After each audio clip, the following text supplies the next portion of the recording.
Muy contento de estar el día de hoy en Durango, de haber hecho el recorrido, además desde Mazatlán, pues recorriendo la carretera Mazatlán-Durango, que fue una de las obras de infraestructura y de ingeniería más importantes y más retantes, y que pone, yo creo, de relieve que el talento ingenieril mexicano puede superar enormes problemas. Y así como superamos los retos de conectar Mazatlán con Durango, con esa ingeniería mexicana, estamos superando los retos que implica el nuevo aeropuerto.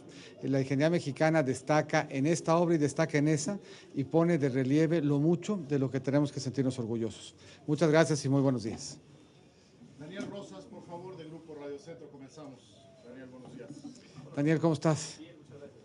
Ya, bien, muchas gracias. Doctor, ya nos adelantaba ahorita un poquito de lo que le quiero preguntar en el tuit, que es el asunto de Coparmex. Coparmex lanza un ya basta de los ataques, que nos centramos en propuestas y perfila 7 ejes. Me parece que muchos de ellos son muy similares a lo que usted ya ha venido manejando, pero hay 2 que me parece podríamos ahondar y que vienen en ese sentido la pregunta. Uno, habla la Coparmex de ajustar la línea de bienestar, el salario mínimo con la línea de bienestar. Me gustaría preguntarle en este caso pues su visión sobre este tema, una discusión que se ha venido dando el salario mínimo. Y por otro lado también llama a la Coparmex a confirmar el Consejo Fiscal Independiente, que yo no termino de entender muy bien a qué se refiere. A lo mejor usted nos puede ayudar más al respecto, por favor. Mira, respecto a la primera, no estamos absolutamente de acuerdo en que tiene que haber una política agresiva de la recuperación del salario mínimo. Los últimos 2 años fueron, en la historia reciente, de hecho, comparado con los últimos prácticamente 15, los 2 años en donde tuvo mayores incrementos. Yo creo que no ha sido suficiente, tenemos que perseverar, tenemos que darle buen ritmo y tenemos que hacerlo de todas maneras con cuidado de generar adecuados equilibrios. Pero yo creo que esa política de recuperación que empezó en los últimos 2 años tiene que continuar. Yo creo que México tiene un marco fiscal y un marco de orden fiscal bastante consolidado. Tenemos, de hecho, lo que conforme al Fondo Monetario Internacional ya es un Consejo Fiscal Independiente. Tenemos un ente en la Cámara de Diputados que fortalece el análisis técnico que ahí se realiza. Tenemos una ley federal de responsabilidad hacendaria.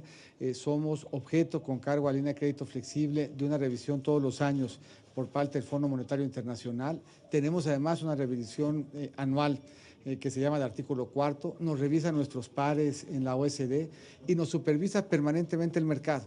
Un mercado exigente con México, toda vez que México es un emisor que es activo en prácticamente todas las regiones del mundo.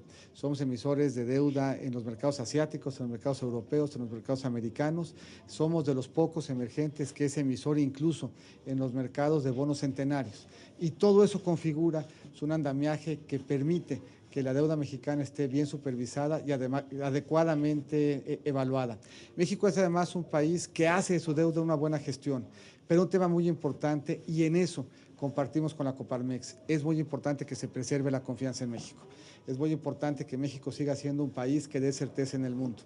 Y cualquier elemento que abone a esa certeza es de ser bienvenido. Y cualquier elemento que implique el que se ponga en riesgo la confianza que por muchos lustros hemos generado en el país debe de ser combatida. México necesita confianza para que aquí se pueda invertir, con esa inversión generar empleo y con ese empleo combatir pobreza. De esa es la importancia de la confianza y de cuidarla. Jesús Carrillo, por favor, de Azteca Durango. Jesús. Buenos días, candidato. Jesús, buenos días. Buenos días. La pregunta va relacionada en cuestión al reto que usted lanzó a través de las redes sociales, específicamente de Twitter, a los otros candidatos. Obtuvo 2 respuestas negativas por Obrador y por Anaya. Anaya específicamente mencionó que él debatiría únicamente con Obrador por considerarlo su principal opositor. ¿Cuál es su cuestionamiento al respecto? Aquí el planteamiento no es a debatir con los candidatos. 2 precisiones respecto a lo que dice Ricardo. Primero, es claro, es evidente, es contundente además, que nosotros en esta contienda vamos en segundo y que vamos en camino a ser primero. Vamos a ganar la elección el 1 de julio. Y segundo, el debate no es con nosotros. El debate es frente a la ciudadanía que espera de sus candidatos honorabilidad y capacidad de explicar el patrimonio. La invitación es exclusivamente en este caso a que podamos frente a la ciudadanía transparentar qué hemos hecho, qué decisiones hemos tomado y si nuestro patrimonio y nuestro estilo de vida es consistente con nuestros ingresos. Nosotros hemos señalado, y así lo habremos de hacer mañana, que tenemos que ir mucho más allá de presentar la declaración patrimonial.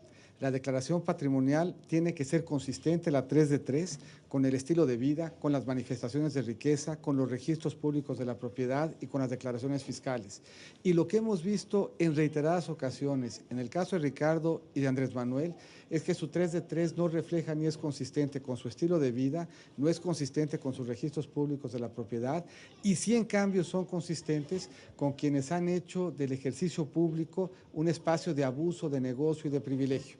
En una elección en donde al centro está el debate sobre la corrupción, es especialmente importante que podamos explicar cuál es el origen de nuestro patrimonio y que podamos acreditar que nuestro patrimonio y nuestra forma de vida y las manifestaciones de riqueza son consistentes. Yo lo puedo hacer, ellos no, y seguramente por eso le han sacado al debate. Juan Rivas, por favor, de 1TV. Gracias. Buenos días, doctor, de este lado. Son Juan. 3 preguntas muy concretas. Sí. De manera, lo que tiene que ver con la declaración de mañana, si nos puede dar detalles de qué es esto que le va a agregar como tal a lo que ya conocemos de la 3 de 3 y sobre todo saber si ya se lo planteó al IMCO, porque pues ellos ya tienen un formato para considerar si es que ellos lo van a tomar en cuenta o quedará como un llamado. Si gusta. Mira, Abundo sí ya se presentó, pero lo que nosotros hemos dicho es que eso no es suficiente. Que la 3 de 3, como hemos visto claramente en el caso tanto de Ricardo como de Andrés Manuel, lo que acredita más bien es su falta de transparencia y su opacidad. La 3 de 3 no coincide ni con el registro público de la propiedad y no coincide tampoco con la forma como han vivido. Lo que nosotros hemos planteado, y en ese sentido no debe de haber sorpresa en términos de lo que vamos a acreditar, es que tenemos que movernos de la declaración patrimonial a la congruencia patrimonial.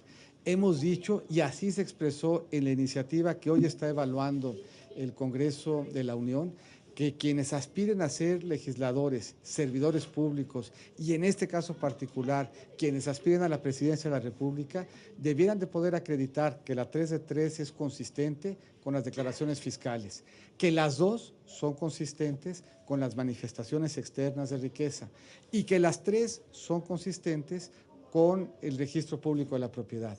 Si entre las cuatro hay consistencia, estamos en la presencia de un funcionario que ha sido honesto. Si en las cuatro hay diferencia, estamos en presencia de un funcionario corrupto. Bien, y si me permite nada más, esta firma de convenio con el INE para brindarles seguridad a ustedes, ¿va a reforzar su seguridad? ¿Va a permanecer como está?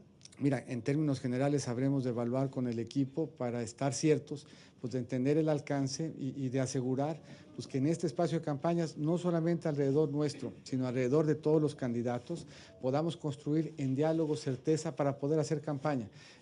Habrán ustedes de recordar que algunos candidatos, en el caso de la alianza que represento, sí habían manifestado preocupación y por lo tanto el hecho que tengamos este espacio de reflexión para asegurar que la elección se dé libre de injerencia de cualquier elemento delincuencial es muy importante. Y nada más por último, este llamado que hace Andrés Manuel para conformar una cadena humana en la frontera, ¿usted se sumaría a una protesta de este tipo? ¿Le parece una vacilada? ¿Es algo serio? Nosotros lo que hemos planteado es que México hoy más que nunca tiene que permanecer unido. Yo creo que tenemos que exigir respeto, tenemos que exigir dignidad, tenemos además que exigirlo de forma tal que sepa y que entienda el mundo que México es un pueblo que va a defender su soberanía, que México es un pueblo que va a defender a sus migrantes y que México va a dar la cara en esta y en cualquier circunstancia desde un espacio de dignidad y de unidad. Ese es un elemento central en la campaña y será un elemento central en el gobierno. México permanentemente, pero sobre todo ahora, debe de presentarse frente al mundo orgulloso, digno y unido. Saúl Maldonado, por favor. Saúl, buenos días. Buenos días. Candidato, Ricardo Anaya aseguró que a él lo están atacando tanto desde la instancia oficial como por parte del PRI porque es el único que no está ofreciendo la impunidad. ¿Cuál es su opinión al respecto? Yo te diría que dada la evidencia que se ha presentado, es el único que la requeriría. Es el único que ha vendido plantas industriales a empresas fantasmas, es el único que ha comprado plantas industriales haciendo negocios del gobierno, es el único que al amparo de una fundación ha hecho un negocio inmobiliario. Yo lo que plantearía es que Ricardo no debe de confundir. Aquí el único que está pidiendo impunidad y el único que se quiere escudar, rehuyendo al debate y escondiendo su patrimonio y mintiendo sobre su estilo de vida, es en primera instancia él y en segunda instancia Andrés Manuel. Uno no puede explicar cómo es que ha vivido como magnate y el otro no puede explicar cómo es que ha vivido, punto. Y la tercera alternativa que hoy está segundo y que va a ser primero, es la alternativa que con toda transparencia puede pararse frente a los ciudadanos y frente a sus hijos y acreditar con orgullo que ha tenido una trayectoria como la de millones de mexicanos, honesta y honorable. Muchas gracias y muy buenos días. Muchas gracias, Mariana. Por favor, tiene una cita, por favor.